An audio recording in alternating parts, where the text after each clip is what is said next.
The currency system in Valorant is absolute garbage.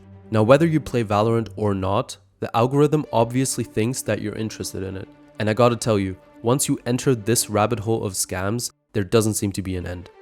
Now, first off, I want to say that I used to be a huge fan of Valorant. And every Valorant fan knew of the little competition that Valorant had with Counter-Strike due to the big similarities in both games. I, however, never really cared about the competition itself. To me, Counter-Strike was always the clear forerunner in the genre that helped shape the way we play these types of high-risk, high-reward shooters today. Valorant took that idea and implemented many more modern takes into their own game and created something that was different enough to set itself apart in the market. But there was always a clear difference between these two games, which I didn't fully realize at first, but got more and more apparent as the years progressed. It was the fact that Valorant was made to maximize profit wherever possible, completely disregarding its main player base. Since the beginning, Valorant has been selling skins to their players at absolutely horrendous prices, and it's always worked out for them. In about 4 years, Riot has pushed the baseline skin bundle price from $71 to $95 and steadily reduced the quality of those new bundles to a point where the older bundles actually look better in every regard. And the cherry on top is that they have a completely brain-rotted and idiotic community that defends their prices at every step. Now, I'm not saying everyone that plays Valorant thinks like this. I know some of you can see the problems this game has, but you would be surprised at how many people always come into my comments trying to justify why the latest bundle was actually great value for $95. You can't make this up. And the one thing that makes these pricings worse is something that most people like to just forget or ignore when talking about skins. Because the skins themselves aren't the sole reason that people buy them. It's the effects and animations that come with them. And you cannot get these things without spending even more money. And this is where Radianite comes in. The currency Riot created to further scam their player base. Picture this. You want to buy a skin bundle. The bundle costs $87. It's not the cheapest, but still not the most expensive of them all. But you buy it because you like the effects and how it sounds. Fair enough. Well, first off, you only get the basic variant without the extras or effects for every gun.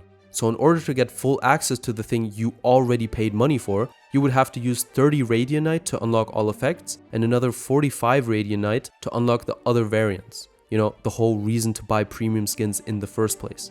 The extra unlock price for one single gun would therefore be around $48, which is 80 Radianite. And for the entire bundle, you would have to spend an extra $192. So to get full access to the bundle you originally paid $87 for, you actually have to pay around $280. And of course the first argument is going to be, but you can just buy the battle pass and get the free Radianite. Well, no, because the battle pass isn't free. And even though it's much cheaper, they're still forcing you to buy something extra and you still have to grind the entire battle pass all the way through, which, by the way, will end up depressing you due to the lack of good rewards. And even after all that, you will still only have 100 Radianite, although you actually need 320 Radianite to upgrade just one bundle in this case. Also, the battle pass stays for one entire act, that's 3 months, during which Riot on average releases 6 bundles. They are literally making it impossible to keep up with the Radianite so that you'll eventually have to buy this currency if you're planning to buy skins. Radianite is basically the fine print at the bottom of a contract that no one reads but everyone just agrees to. It's the absolute biggest scam and the most predatory way of handling microtransactions in games. Now, I can already hear the Riot fanboys trying to justify the system from their brain rot cave. Something like, you don't have to upgrade the guns, no one's forcing you to buy Radianite. Those are, by the way, the same people that come into my comments every video just to mindlessly parrot the same sentence. The game is free, no one is forcing you to buy skins, you're just broke.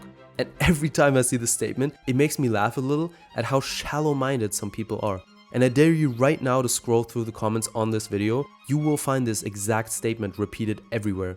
And to answer these statements, yes, of course, no one is forcing you to buy Radianite. My problem with it is that it's a conveniently hidden expense that tricks people into thinking that they're getting what they paid for, ultimately drip feeding you prices so you don't realize how overpriced everything actually is. And the same goes for normal gun skins and bundles. Of course, no one is forcing us to buy skins, but ask yourself, where would this game be without skins today? It would be dead, because the actual content is not enough to keep the majority of people interested in the game. The skins are the only development that Riot still wants to invest in, and they're making it clear that they want people to buy it. Digital currencies, in-game shops, or cosmetic systems don't have to be 100% predatory just because a company wants to make profit. It's a choice a company can make between squeezing out every last cent out of a person and leaving them some space to actually have fun and have more general access to the game. But most people have gotten so used to slowly giving up any form of quality that it doesn't bother them anymore.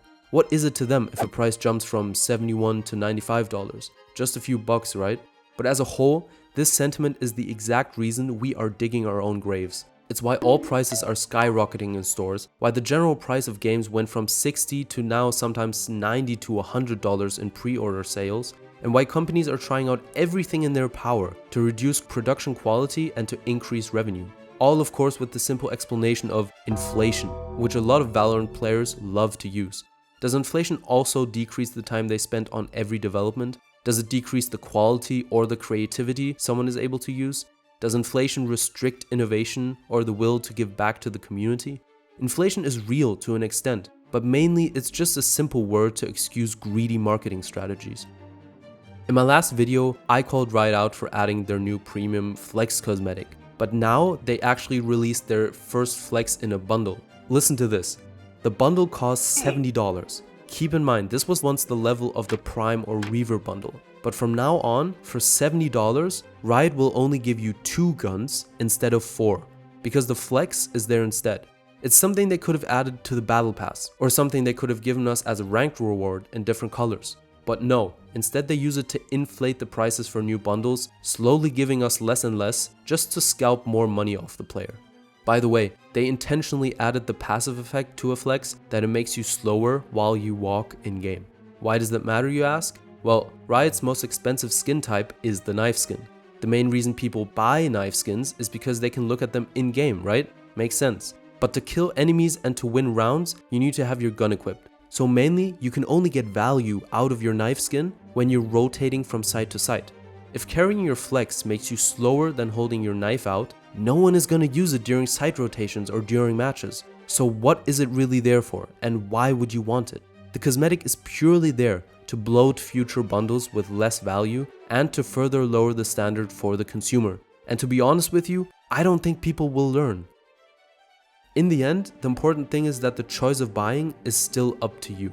This video is supposed to show you how much this game disregards its players to maximize profit, and to give you a second perspective on the things you might think you want to buy. Tell me what you think about this in the comments, and I'll see you in the next video.